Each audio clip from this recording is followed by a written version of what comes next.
Hello friends, welcome to Kouts academy. और आज हम लोग सीखेंगे अर्थमेटिक मीन। हमने अर्थमेटिक प्रोग्रेशन के बारे में पढ़ा कि किसी अर्थमेटिक प्रोग्रेशन का हम लोग nth टर्म कैसे फाइंड आउट करते हैं, उसके फर्स्ट n टर्म का सम हम लोग कैसे फाइंड आउट करते हैं। अब हम लोग सीखेंगे कि अर्थमेटिक मीन क्या होता है और इसको कैसे कैलकुलेट किया जाता है, ठीक है ना। या अगर बोला जाए कि किसी दो नंबर्स के बीच n अर्थमेटिक मीन अगर हमें इंसर्ट करना है तो हम कैसे इंसर्ट करेंगे, ठीक है। तो चलते हैं, देखते हैं डिफिनीशन क्या होती है अर्थमेटिक मीन की। तो जब हम बात करते हैं अर्थमेटिक मीन, तो देखो यहाँ पे एक टर्म आया मीन। मीन का मतलब सबको पता है मेरे ख्याल से। मीन का मतलब क्या होता है? एवरेज। मीन का मतलब क्या होता है? एवरेज। यानी जो नंबर्स जब अर्थमेटिक प्रोग्रेशन में होते हैं, अगर हम उनका एवरेज निकालते हैं, जो हमें फाइंड आउट होता है, उसे क्या बोलते हैं हम लोग? Arithmetic mean. और अर्थमेटिक प्रोग्रेशन में जब नंबर्स होते हैं तो उसके एवरेज की एक खासियत होती है। वो क्या होती है मैं बताता हूं। जैसे मान लो तीन नंबर्स हैं A B C। A B C अगर AP में है, किस में है? AP में है, तो इनका जो मीन होगा ना, इनका मीन हमेशा किसके इक्वल होगा? देखो इनका मीन हम लोग निकालेंगे तो क्या आएगा हमारा? A + B + C/3 होगा। ये तो सबको पता है, ठीक है ना। खासियत क्या होती है वो देखो, खासियत ये होती है कि अगर आप A और C का जो नंबर हमारा A है फर्स्ट टर्म, थर्ड टर्म क्या है C, अगर A और C का आप क्या निकालो?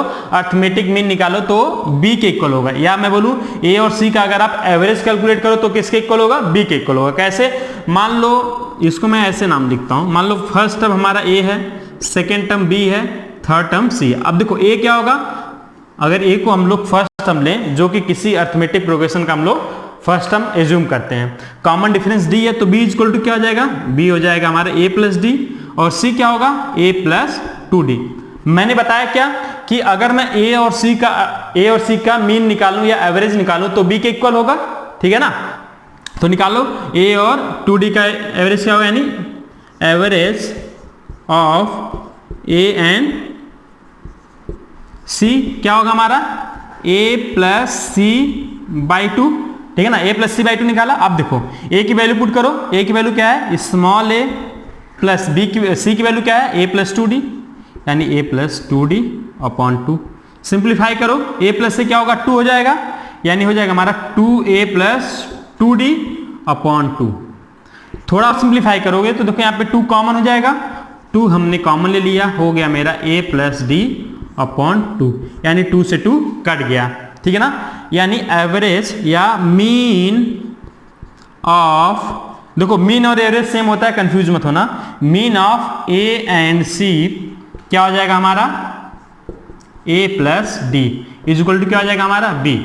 तो आप देखें कि अगर तीन number A B C AP में है तो A और C का जो मीन होता है या एवरेज होता है वो किसके इक्वल होता है? B के इक्वल होता है। इसीलिए हम लोग बोलते हैं अगर तीन number A B C AP में है तो A और C का अर्थमेटिक मीन क्या होता है हमारा? B होता है, यानी एवरेज, ठीक है ना। तो अर्थमेटिक मीन कुछ नहीं होता है, बेसिकली क्या होता है कि कुछ नंबर्स गिवन हो, उनका क्या होगा हमारा? एवरेज होगा, ठीक है ना। तो अर्थमेटिक मीन की जब बात करेंगे तो तीन नंबर अगर AP में है तो उनका जो मिडिल टर्म होगा वो बाकी दो टर्म से क्या होगा? अर्थमेटिक मीन होता है। या तो अगर मैं बोलूं कि मान लो A नंबर हमारा है, A है, और दूसरा B है, अगर A और B का एवरेज C है तो A से B हमेशा किस में होंगे? AP में होंगे। समझ में आया? यानी यहां से C = क्या हो जाएगा? A + B/2। मेरे ख्याल से समझ में आया होगा। मैं क्या बोला कि अगर दो नंबर्स हैं A और B हैं, ठीक, इनका एवरेज क्या है? C है। अगर इनका एवरेज C है तो A C B हमेशा किस में होंगे? AP में होंगे, ठीक है ना। ठीक, जैसे एक एग्जांपल लेते हैं हम लोग।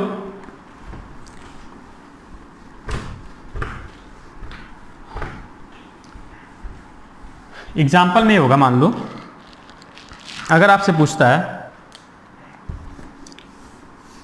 फाइंड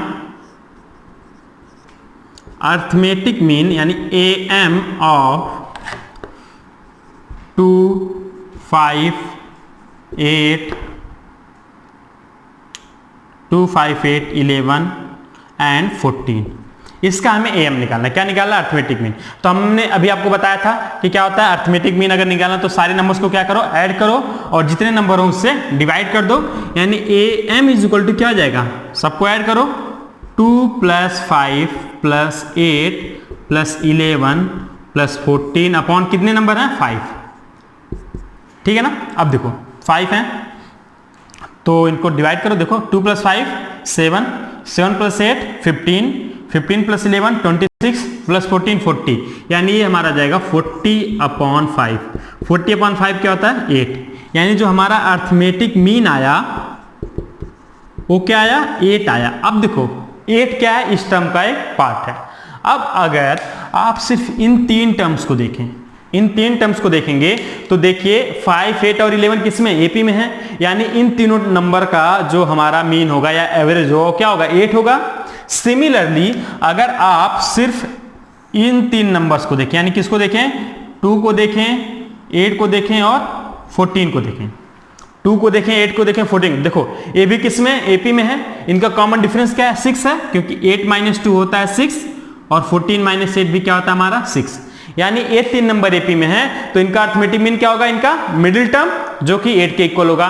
इसी तरीके से आप देखो ये 5 नंबर थे, चूंकि इन तीनों का एम 8 था तो इन तीनों का भी मतलब 2, 8 और 14 का एम क्या है हमारा 8 है, इसीलिए जो पांचों नंबर्स होंगे उनका एम क्या होगा हमारा 8 होगा।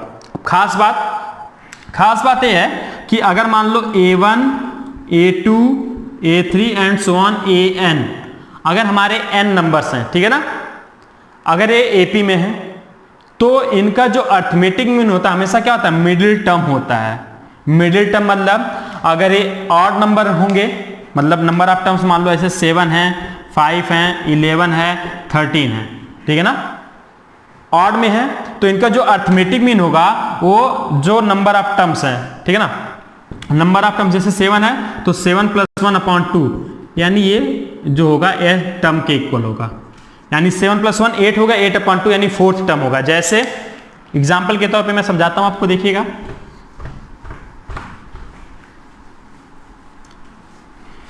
जैसे देखो मैंने बोला अगर 7 टर्म है, 7 टर्म मान लो जैसे लिखा है 2 लिखा है, 4 लिखा है, 6, 8, 10, 12, 14, देखो ये 7 टर्म्स हो गए ना। तो मैंने बोला अगर नंबर ऑफ टर्म 7 है, ऑड है, तो इनका जो अर्थमेटिक मीन होगा वो क्या होगा 7 + 1/2 th टर्म, यानी 7 + 1 क्या होता है 8, 8/2 का मतलब जो 4th टर्म होगा वही क्या होगा हमारा अर्थमेटिक मीन होगा, और 4th टर्म क्या हमारा 8, यानी इन नंबर्स का अर्थमेटिक मीन 8 होगा। अब लास्ट क्लास में जब मैंने अर्थमेटिक प्रोग्रेशन की प्रॉपर्टीज बताई थी तब मैंने आपको बताया था कि फर्स्ट टर्म और लास्ट टर्म का सम क्या होता है सेम रहता है। देखो 2 + 14 16 हो गया, 4 + 12 16 हो गया, 6 + 8 16 हो गया। तो देखो दो नंबर है, इनका सम 16 है तो इनका एवरेज क्या होगा 16/2 8, इन दोनों का एवरेज क्या होगा 8, इन दोनों का एवरेज क्या होगा 8। अब 8 ऐड करोगे तो एवरेज या मीन पे कोई फर्क नहीं पड़ेगा, ठीक है ना। ऐसे ही अगर नंबर ऑफ टर्म्स इवन होते, नंबर ऑफ टर्म्स इवन होने का मतलब मान लो यहाँ पे एक टर्म और होता 16, अब एवरेज क्या होता है जब नंबर ऑफ टर्म्स इवन होंगे तो एवरेज हमेशा इन दोनों का जो मिडिल टर्म होता है, ठीक है ना, उसका एवरेज होगा। यानी इनका मिडिल टर्म देखो 3 टर्म्स इधर से निकल गए, 3 टर्म्स इधर से निकल गए, 2 टर्म बचे, ठीक है ना, तो दोनों एक साथ हमारे मीन हो नहीं सकते, इसलिए इसका जो मीन आएगा 8 + 10/2 यानी 9 हो जाएगा, ठीक। अब देखो खास बात, अगर इनका हम मीडियन निकालेंगे तो अर्थमेटिक प्रोग्रेशन का जो मीडियन होता है वही उसके मीन के इक्वल होता है, ठीक है ना। यानी क्योंकि देखो मीडियन हमेशा हम लोग मिडिल में फाइंड आउट करते हैं, जब आप लोग मीडियन फाइंड आउट करते होगे स्टैटिक्स में पढ़ा होगा आपने, तो अगर n इवन है तो आप बोलते हो 2 मीडियन होते हैं, ठीक है ना, अब उसका एवरेज ले तो हमें एक्चुअल मीडियन मिल जाता है। और अगर n ऑड होता है तो आपको बताया गया होगा कि मीडियन जो होगा हमारा n + 1/2th टर्म होता है, जो कि हमारा क्या होता है मिडिल टर्म होता है, जो कि अभी मैंने बताया जब नंबर ऑफ टर्म्स ऑड होते हैं तो इनका जो अर्थमेटिक मीन होता है वो ऑड +1, जैसे 7 + 1 था 8 हो गया था /2, यानी 4th टर्म आया था, और वही हमारा क्या होता है मीडियन भी हो जाता है। यानी अर्थमेटिक प्रोग्रेशन मतलब कुछ नंबर एपी में होते हैं तो उनका मीडियन और मीन सेम होता है, ठीक है ना। अब हम लोग देखते हैं कि n अर्थमेटिक मीन दो नंबर्स के बीच हम लोग कैसे इंसर्ट करते हैं। अब मान लो हमसे पूछा है कि insert n arithmetic mean between a and b, ठीक है ना। हमसे ए और बी के बीच एन अर्थमेटिक मीन इंसर्ट करने के लिए बोला है। अब हम क्या करेंगे, हमें बोलेंगे let an arithmetic means are A1, A2, A3, A4 and so on, कहाँ तक, An तक। यानी ये एन अर्थमेटिक मीन हो गए किसके बीच, ए और बी के बीच। अब अभी मैंने बताया अगर दो नंबर्स के बीच जो अर्थमेटिक मीन होते हैं उनसे जो सीरीज बनती है, अगर हम सीक्वेंस वाइज रखें, मान लो जैसे ऐसे रख दें A1, A2, A3 and so on An और यहाँ पे B, तो ये क्या होंगे, हमेशा AP में होंगे। यानी ये किस में, हमारे AP में है। मैंने प्रूव कर दिया था कि दो नंबर्स के बीच अगर अर्थमेटिक मीन हम लोग इंसर्ट करते हैं तो जो सीरीज बनती है वो किस में होती है, AP में होती है। अब चूंकि ये AP में है तो इसमें नंबर ऑफ टर्म्स कितने हैं, देखो यहां से यहां तक तो हमारे पास n टर्म्स हैं। कैसे, क्योंकि हमने A1 से लेके An तक अर्थमेटिक मीन इंसर्ट किया है, n अर्थमेटिक मीन। सेकेंड चीज, A और B दो नंबर ऐड हो गए तो टोटल ए जो AP है इसमें नंबर ऑफ टर्म्स की बात करूं तो नंबर ऑफ टर्म्स कितने हैं, number of terms is equal to क्या हो जाएगा हमारा n+2। n कौन से, n हमारे अर्थमेटिक मीन हो गए और A और B दो टर्म्स हो गए जो बचे थे, ठीक है ना। तो total number of terms n+2 हो गए। अब B कौन सा टर्म है, चूंकि इस सीरीज का लास्ट टर्म है और हम बोल सकते हैं B इस सीरीज का Tn+2 यानी n+2th टर्म है। यानी B इज इक्वल टू क्या हमारा, B इज इक्वल टू हमारा n+2th टर्म। मेरे ख्याल से यहां तक कोई दिक्कत नहीं है। अब क्या करना हमें, अब हम क्या करेंगे, जो अर्थमेटिक प्रोग्रेशन के nth टर्म फाइंड आउट करने का फार्मूला होता है उसको हम लगाएंगे और कॉमन डिफरेंस कैलकुलेट करेंगे। क्योंकि A हमें पता है, B पता है, A1, A2, A3 ये सब हमें फाइंड आउट करना है, ठीक है ना। ठीक है, फर्स्ट टर्म क्या है, A, कॉमन डिफरेंस हम लोग D एज्यूम करते हैं तो B इज इक्वल टू हो जाएगा A प्लस ब्रैकेट में n+2 - 1 इंटू डी। n+2 - 1 क्यों किया, क्योंकि जब हम लोग निकालते हैं कि Tn, nth टर्म क्या होता है हमारा, A plus n - 1 into D. अब हमें कौन सा निकालना है, n+2th टर्म, तो n+2 यहां पे लिखेंगे। यानी हमारा हो जाएगा B is equal to A plus n+1 into D. हमें A पता है, B पता है, n पता है, क्योंकि आपसे ये बोलेगा 4 अर्थमेटिक मीन इंसर्ट करो, 5 करो, 10 करो, 15 करो, यानी n जो होगा वो आपके लिए गिवन वैल्यू होगा, ठीक है ना। तो देखो यहां से हम A को इधर लाए तो हमारा हो जाएगा B - A is equal to n+1 into D. ठीक, अब n+1 को इधर डिवाइड कर देंगे तो हमारा हो जाएगा B - A upon n+1 is equal to D. Important चीज क्या होगा हमारा, B - A upon n+1 is equal to क्या हो जाएगा, D। अब जब हमें D की वैल्यू पता चल गई तो देखो A1 क्या हमारा T2 है, क्योंकि ये फर्स्ट टर्म है, ये सेकेंड टर्म है, ये थर्ड टर्म है, ये फोर्थ टर्म है, ये फिफ्थ टर्म और ये n+1th टर्म है। तो जब हम बात करते हैं A1 की तो A1 क्या होगा हमारा, T2 होगा। ठीक, A1 T2 होगा ना, क्योंकि फर्स्ट टर्म A है, सेकेंड टर्म A1 है। तो T2 का फॉर्मूला क्या होता है हमारा, A प्लस D। यानी जो A1 की वैल्यू होगी वो क्या हो जाएगी हमारी, D की वैल्यू यहां से पुट कर दो, हो जाएगा हमारा A plus B - A upon n+1। Similarly A2 की वैल्यू क्या होगी, A2 की वैल्यू हो जाएगी A plus B - A upon n+1 into 2। यहां पे 2 कर देंगे क्योंकि A2 क्या होगा, A2 होगा हमारा T3, 1 2 3, A2 क्या हमारा T3 और T3 इज इक्वल टू होगा हमारा A प्लस 2D। तो देखो जो D की वैल्यू होगा उसमें 2 से मल्टीप्लाई हो जाएगा। समझ में आया ना, ये चीज आप अच्छे से देख लो। तो इस तरीके से जो हमारा nth अर्थमेटिक मीन होगा, nth अर्थमेटिक मीन क्या होगा, An, ठीक है ना। An क्या होगा हमारा, nth अर्थमेटिक मीन क्या होगा, An, और An क्या होगा, कौन सा टर्म होगा, मैंने बताया था। देखो यहां से तो n टर्म हो गया, एक टर्म ये ऐड हो जाएगा, यानी ये हो जाएगा हमारा Tn+1। An जो होगा वो n+1th टर्म होगा और n+1th टर्म क्या होता है हमारा, A plus n+1 - 1 into D, यानी A plus n into D. तो यहां से An इज इक्वल टू हो जाएगा हमारा A plus n into B - A upon n+1। ठीक है ना, सिंप्लीफाई कर लो इसको थोड़ा सा सिंप्लीफाई कर लो तो देखो यहां से मल्टीप्लाई हो जाएगा, क्या हो जाएगा, NA plus A plus NB minus NA upon N plus 1। तो देखो NA से NA कट जाएगा, क्या होगा हमारा A plus NB upon N plus 1, यानी यहां से हमारा हो जाएगा AN is equal to A plus NB upon N plus 1। ये हमारा हो जाएगा nth अर्थमेटिक मीन। समझ में आया? बहुत ज्यादा इंपॉर्टेंट फार्मूला है आपके लिए, ठीक है ना, इसको ध्यान में रखिएगा आप। ठीक, आपको जब nth अर्थमेटिक मीन निकालना हो तो क्या होगा, A plus NB upon N plus 1, ठीक है ना। ठीक, इसको आप जनरल फार्मूले में ऐसे भी लिख सकते हैं, A plus N into B minus A upon N plus 1।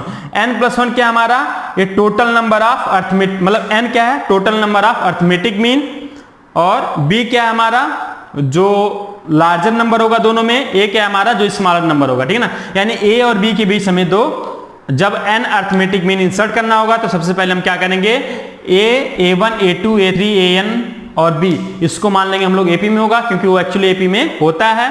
फिर हम क्या करेंगे, इसमें नंबर ऑफ टर्म्स हो जाएंगे हमारे n प्लस 2, फिर हम फार्मूला लगाएंगे Tn इज इक्वल टू होता है A plus N minus 1D, चूंकि इसमें नंबर ऑफ टर्म्स हमारे n प्लस 2 हैं, इसलिए B जो होगा हमारा n प्लस 2th टर्म होगा, तो हम फार्मूला लगाएंगे B is equal to A plus N plus 2 minus 1D, वहां से हमें क्या होगा, D की वैल्यू आ जाएगी, और जब D की वैल्यू आ गई तो A1 A2 AN सबकी अलग अलग वैल्यू आ जाएगी, ठीक है ना। तो आपके लिए इंपॉर्टेंट फार्मूला बस ये था कि आप D की वैल्यू निकालो, और D की वैल्यू मेरे ख्याल से क्या आई थी आपकी, D की वैल्यू मैं यहां पे लिख देता हूं, इसको आप देख लो एक बार।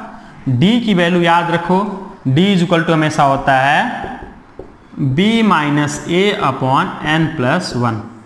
बहुत आसान हो जाएगा अभी। जैसे अगर मैं बोलूं, जैसे अगर आपसे बोला जाए कि insert 10 arithmetic mean between 2 and 35, 2 and 35 के बीच आपको 10 अर्थमेटिक मीन इंसर्ट करने हैं, तो हम क्या करेंगे, सॉल्यूशन लिखेंगे। सॉल्यूशन के बाद क्या होगा, गिवन, बताओ A की वैल्यू क्या है, तो यहां से हमारा हो जाएगा A is equal to 2, B is equal to 35, N is equal to क्या है 10, N की वैल्यू क्या आ गई 10। अब हमें पता है कि let 10 arithmetic means are A1 A2 A3 and so on, कहां तक, A10 तक होंगे। अब क्या होगा, A1 A2 A3 and so on A10 comma B, ये किस में होंगे, AP में होंगे।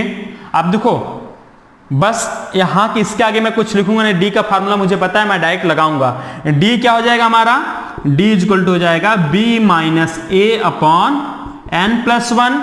B की वैल्यू क्या है 35, यानी यहां से होगा 35 माइनस 2 अपॉन 10 प्लस 1, यानी 33 अपॉन 11।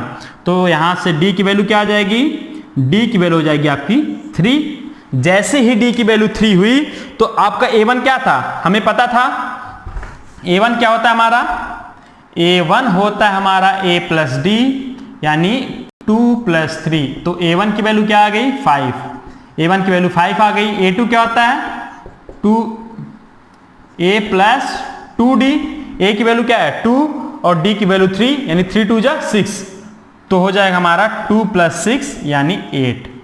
तो यहां से A2 की वैल्यू 8 आ गई। इसी तरीके से A3 क्या आ जाएगा 11, A4 14 एंड सो ऑन, क्योंकि बस D को ऐड करते जाना है सब में। अब देखो तो जो हमारी अर्थमेटिक मीन जो होंगे हमारे, वो क्या हो जाएंगे, हमारे जो 10 AMs होंगे, 10 अर्थमेटिक मीन्स क्या हो जाएंगे हमारे, वो हो जाएंगे 5 8 11 14 and so on up to 32 तक। काउंट कर लो आप कितने होंगे, 10 अर्थमेटिक मीन हो जाएंगे। और ये सब किस में, AP में है। A अगर AP में है तो इनके आगे आप 2 लगा दो और इसके आगे 35 लगा दो। देखो सब क्या है, हमारे AP में होंगे, ठीक है ना। तो इस तरीके से आपके एग्जाम्स में बस यही पूछा जाता है कि कुछ 2 नंबर्स गिवन होंगे ऐसे रैंडम, और बोलेगा इनके बीच कुछ कोई भी नंबर दे देगा, जैसे मैंने 10 दिया, ऐसे आपको 5, 6 या 4, 7 कुछ भी हो सकता है। आपसे बोलेगा कि इतने अर्थमेटिक मीन इंसर्ट करो। तो सबसे पहले आप क्या करोगे, जो दो नंबर गिवन होंगे इसमें से किसी एक को ए, दूसरे को बी आप एज्यूम कर लोगे। रैंडम है, ऐसा नहीं है कि मैंने छोटे वाले नंबर को ए माना तो आप छोटे वाले नंबर को मानो, ऐसा बिल्कुल नहीं है। आप 35 को भी ए मान सकते थे और 2 को बी मान लेते। जब आप उल्टा कर देते तो डी की वैल्यू क्या आएगी, जो हमारा अभी यहाँ पे 3 आ रहा था वो निगेटिव में यानी -3 आ जाता। सीक्वेंस या सीरीज आपको यही मिलती, यानी जो 10 अर्थमेटिक मीन मिलते आपको यही मिलते, ठीक है ना। तो ये होता है अर्थमेटिक मीन कैलकुलेट करने का तरीका। तो आज की क्लास हम लोग यहीं पे फिनिश करते हैं। जो नेक्स्ट क्लास होगा उसमें मैं ज्योमेट्रिक मीन पढ़ाना स्टार्ट करूंगा, ठीक है ना। चलो तब तक के लिए बाय बाय, टेक केयर। अगर आपने चैनल को सब्सक्राइब नहीं किया है तो चैनल को सब्सक्राइब करें और अगर आपको वीडियो पसंद आता है तो उसको लाइक जरूर करें। Thank you.